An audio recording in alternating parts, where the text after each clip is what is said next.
What up YouTube, it's Med from the Wizards here, and today I'm going to show you how to make your own sounds in Native Instruments Massive.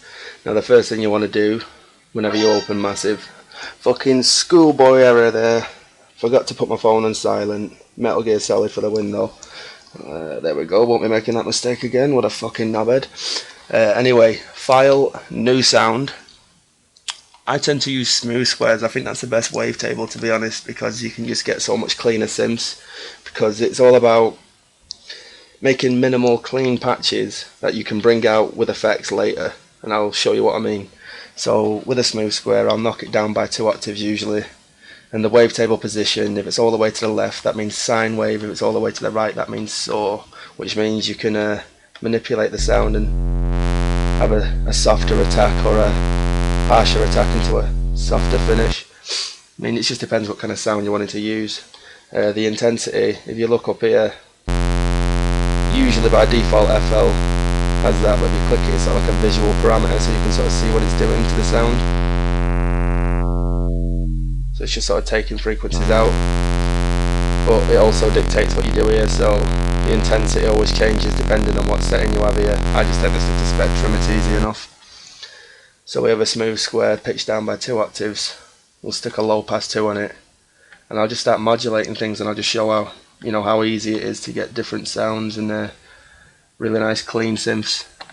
I tend to use performers because I find that the sine wave shape is a lot cleaner than the LFO, and I like the X fade to be up, so I'm getting raw sine, but it depends what kind of sine I'm going for. I mean, if I want to shape it a bit more, I'll blend in some different shapes, give it a bit more variety.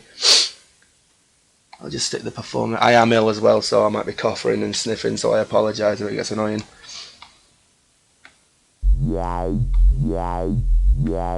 There we go, that's starting to sound nice. We'll just change the LFO rate so it's a bit faster, so you can adjust the resonance. How much? Sorry, my neighbour's banging, don't know if you can hear that. He's a cunt. Again, like I was saying before, you can have a softer attack.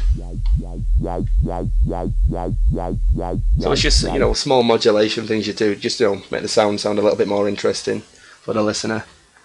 The inserts down here, the go-to effects I tend to use are either sample and hold, bit crushers, sine shapers, parabolic shapers. So if I just stick a sample and hold on a low pass filter with a smooth square, we'll turn the wet all the way up and the pitch to just a little bit over 3 o'clock. There we go, we're starting to get a cool sound already. If I change this to a sine shaper, and make this a band reject, bit more resonance, so you get some more cool sounds there. And again, that's just a sine shaper, band reject and a smooth square. You can add extra effects. Dimension expanders are fantastic, Teletube as well, bit of distortion, make it a bit rougher, make it sound wider with a dimension expander. What I tend to do is I turn the size all the way down and then just turn it up a notch. EQ, add a bit of highs, lows, boost the mids. Frequency doesn't really do much in this patch, but it's just trial and error. It's just tweaking parameters until you know what it's doing to the sound, until you get the sound you want. Comb filters. I love these things. They're so fun to play with. If you get an LFO, it's more the fine tweaks that you do with comb filters. So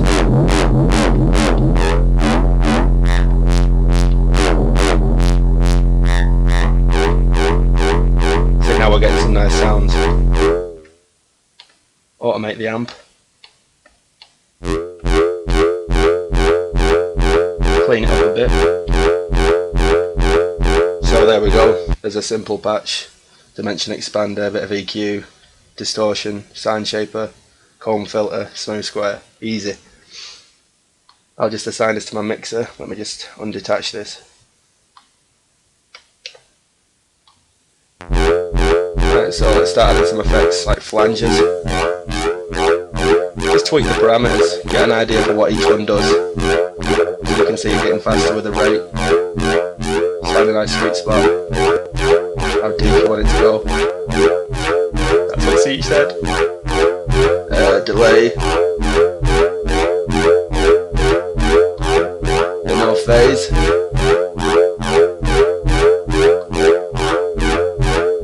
Feedback.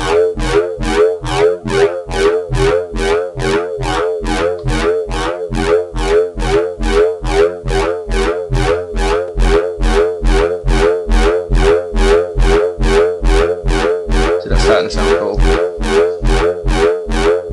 Chorus.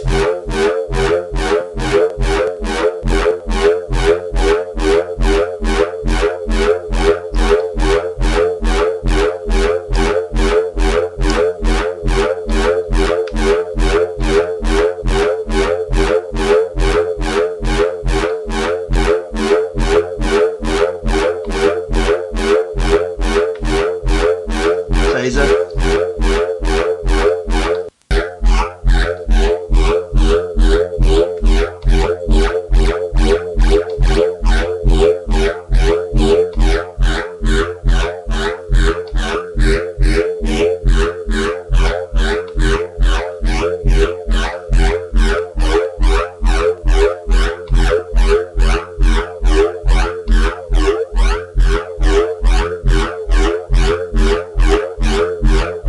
Subtle differences to the sound to make them sound wider and cleaner.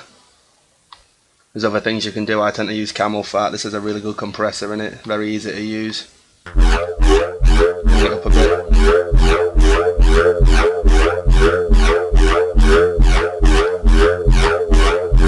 Bit of distortion, warm it up.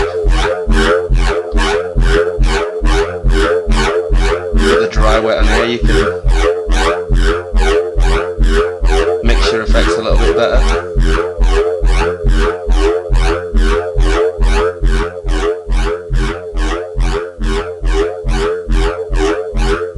I like my master to be clipping just a little bit from massive. Just adds a few more dynamics to the sound.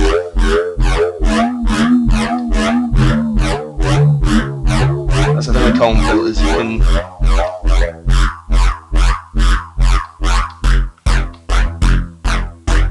change the sound. Get some really interesting sounds now. Maybe a bit of delay.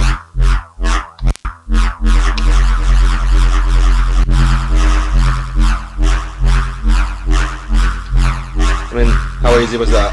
We've got a smooth square, comb filter, distortion, dimension expander, sign shaper. Tweaks a few of these. Easy. And a lot of people go around stealing patches, but this is the fun part. If you spend the time sitting in massive, learning all the fine spots, you know, the sweet spots in the filters, you know, learning what effects do what, the sign shapers, parabolic shapers, bit crushers, it's all relatively easy. There's no right or wrong way of doing it. Because, you know, I'd recommend using your DAWs effects first, just so you get an idea for how they work, and then start using third-party ones. You know, there's Effect Tricks, that's really good. Wow Filter, Sausage Fattener. I mean, everybody goes on about Wow Filter and Sausage Fattener being quite newbie VSTs, but the thing is, if it sounds good, it doesn't really matter. There's no right or wrong way of doing it. One thing I would recommend you get is Isotope Ozone 5. The stereo imager in this is fantastic. In your synths, from around 20k to 800, you get a lot of phasing issues which will interfere with your drums. So you can select that, you know, maybe anywhere from 300 to 800. And if you knock this all the way down, it makes everything in this section mono. So that will reduce phasing issues and stop mudding up your drums. Always make sure your sub basses are mono too. I'll show you a little bit about sub basses now. I never layer an extra sub in there because with all the effects going on, it just sounds like shit. So I'll just make a sub bass now. I mean, they're very simple. Again, it's just a sine wave pitched down 2 octaves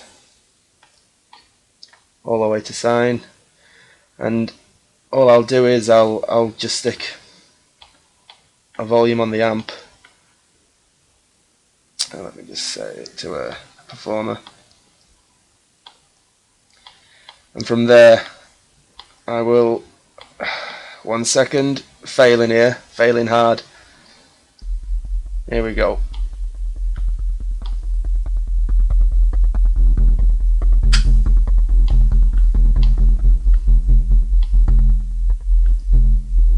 Maybe add a dimension expander on there.